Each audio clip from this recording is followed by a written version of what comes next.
Mahirap humarap sa publiko. Mas lalo na po pag ang usapan ay pera or pondo.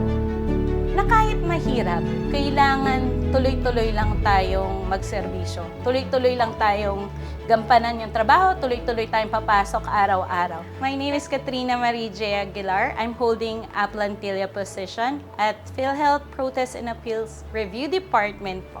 Being a medical specialist 3, assigned at Protest and Appeals Review Department, I handle claims po from the hospitals or our members when they are denied. Kami na po yung last resort, kumbaga, na mga nade-deny po ng claims doon po sa aming mga regional offices.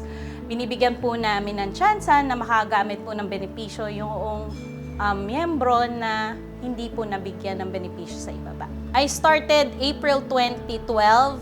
So that's about 13 years na po din sa PhilHealth. I'm a physician by profession but assigned as a corporate physician po. Nung nagsimula po ako, I was a newly licensed physician. I only worked in the hospital for about 6 or 7 months before I came here sa PhilHealth.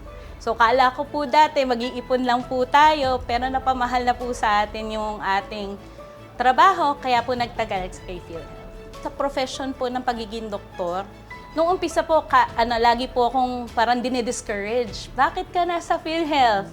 Kasi papel lang daw po ang hawak ng mga doktor na nasa PhilHealth.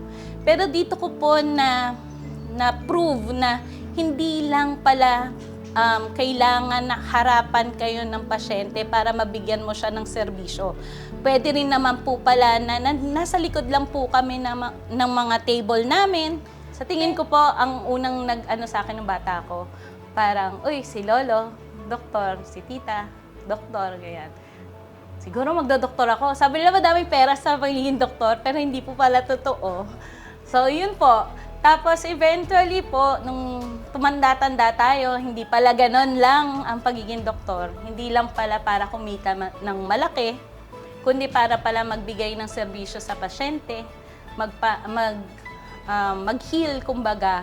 Hindi lang ng physical, pero minsan kahit emotional, kahit yung mga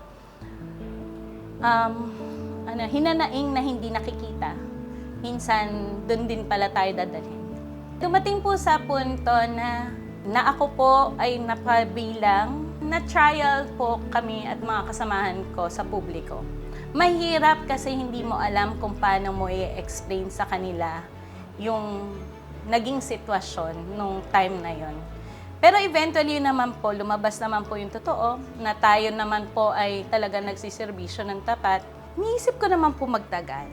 Pero minsan kailangan lang din po natin, kumbaga, mas mag-grow pa. Ngayon po, nasa Protest and Appeals Review Department po tayo. Bukas po, maaaring pong matawag tayo sa ibang departamento para po mas matulungan natin or maibigay pa natin yung serbisyo ng tao. May kanya-kanya po kasi tayong tinatawag na mga abilidad o kaya capabilities. Minsan tinatawag po tayo sa isang office or department kung saan po tayo kinakailangan. So, hindi ko po alam kung saan pong opisina, pero currently po, masaya naman po ako sa PARD. So, wala pa naman po tayong balak lumipat at mag-ibang korporasyon or sa ibang profession. Ako po si Katrina Marie J. Aguilar, Medical Specialist 3 ng PhilHealth Protest and Appeals Review Department, ang inyong public servant.